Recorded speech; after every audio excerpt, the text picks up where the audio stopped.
એનું શીર્ષક છે આ ગમન પછી. આ પછી ડેશ છે, આ ગમન પછી, આવ્યા અને ગયા પછી. એનો છંદ પણ શિખરણી છે.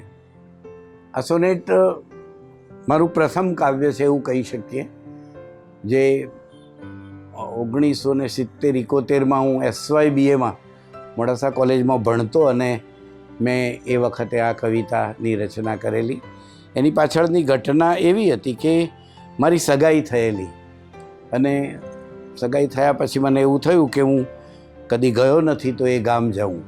એટલે મોડાસાથી નીકળીને હું સંતરામપુર તરફ, મારા વતનથી આગળ એ ગામ આવે છે ત્યાં હું ગયો એમ. અને પછી એ શેરીમાં દાખલ થયો અને સામે ઘર દેખાતું હતું. એ મારા મોટા ભાઈની પણ સાસરી, એટલે અજાણ્યું નહોતું મને અને એમને પણ અજાણ્યું નહોતું. પણ એ સ્કૂલમાં ભણતા, હાઈસ્કૂલમાં, હું કોલેજના 3જા વર્ષમાં SYમાં હતો. તો એ સાવરણીથી પડસાળ વાળી રહ્યા હતા અને એમણે મને દૂરથી આવતો જોયો એટલે સાવરણી ત્યાં મૂકી દઈ અને એ દોડીને ઘરમાં જતા રહ્યા. એટલે હું ઘણી વખતે કહું છું કે મેં માત્ર એમની રિબીન જોયેલી એમ. પછી અંદર ગયા અને હું તો અંદર ગયો તો મારા સસરા હતા, સરપંચ હતા, બેઠા. 1.5 દિવસ રહ્યો પણ એ કંઈ દેખાયા નહીં મને ક્યાંય. ગામની બીજી છોકરીઓ આવીને જોઈ જાય ને એ બધું બન્યું, પણ હું કદી પછી એમને જોઈ ન શક્યો. એ જોતા હશે ક્યાંકથી કે એ બધું હશે. પછી બીજા દિવસે હું બપોરે પાછો વળી ગયો. મોડાસા આવ્યો ત્યારે મિત્રો બધું કે લાવ્યો ફોટો, કે આ તે બધું. મેં કહ્યું મળવાનું જ નથી થયું ત્યાં ફોટો ક્યાં, જોવાનું નથી બન્યું ત્યાં ફોટો ક્યાં. એ જમાનો હતો એટલે મેં આ વાત કહી. પણ એના કરતાં અગત્યની વાત તો એ છે કે સોનેટ તો હું મારા સંવેદનનું લખી શક્યો હોત ને, કે મને શું થયું એમ. પણ એમાં શું મજા આવે. એટલે મને ઓલ ઓફ એ સડન અઠવાડિયા પછી એ પ્રસંગ મનમાંથી જતો નહોતો અને પછી મને થયું કે એને શું થયું હશે, એ વ્યક્તિને.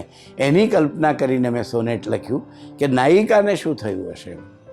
અને એ વખતે હું જયંત પાઠકના સોનેટો વાંચતો હતો એટલે ક્યાંક એમની પંક્તિઓની છાયા દેખાય આપણને. પણ કુમારમાં બચુભાઈએ આ સોનેટ છાપ્યું, એને વર્ષના ઉત્તમ સોનેટનું કાવ્યનું ઇનામ મળ્યું.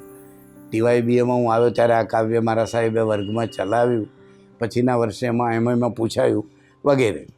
તો હવે એ કાવ્ય જોઈએ એમ કે પરોઢે આવેલા સપન સમા આવ્યા પીયું તમે. પરોઢે આવેલા સપન સમા આવ્યા પીયું તમે. પરોઢે આવેલું સ્વપ્ન સાચું હોય એ પણ એક સંદર્ભ છે કે પરોઢે આવેલા સપન સમા આવ્યા પીયું તમે. અહીં મારે ઘેરે સ્વજન વચ્ચે હું એકલ ઊભી, કમાડે અંઢેલી, નયન જલ રોકી નવ શકી, રડી હર્ષે હું વા વિરહ દુઃખ જાણી નવ શકી. તમે આવ્યા ત્યારે મૂક રહી, કશું એ નવ કહ્યું, ન જોયું પૂરું મેં તવ મુખ અને પાંપણ ઢળી. હતું હૈયે એવું કર પકડશો, કંઈક પૂછશો ઉવેખી લજ્જાને, સ્વજન વચ્ચે એ નવ થયું, વિના બોલ્યા ચાલ્યા, કશું પણ કથ્યું નહીં નજરથી. તમે આવ્યા શું ને પ્રિયતમ ગયા એ શમણું. સવારે ઉઠું ને પગથી પરના ચૂપ પગલા, થઈ સાચા મારા વિરહ કૃષપાદે ચચરતા. રડી આંખો ધોવું, પાણીથી ને અશ્રુથી આંખો ધોવું, રડી આંખો ધોવું, શિશિર ઋતુમાં અંગ સળગે. તમે નાના સૂના પથ નજરને આવી વળગે. તમે નાના સૂના પથ નજરને આવી વળગે. તમે ક્યાંથી સૂના રસ્તાઓ મારી આંખને આવીને વળગે છે. તે કાવ્ય ત્યાં પૂરું થાય છે એમ.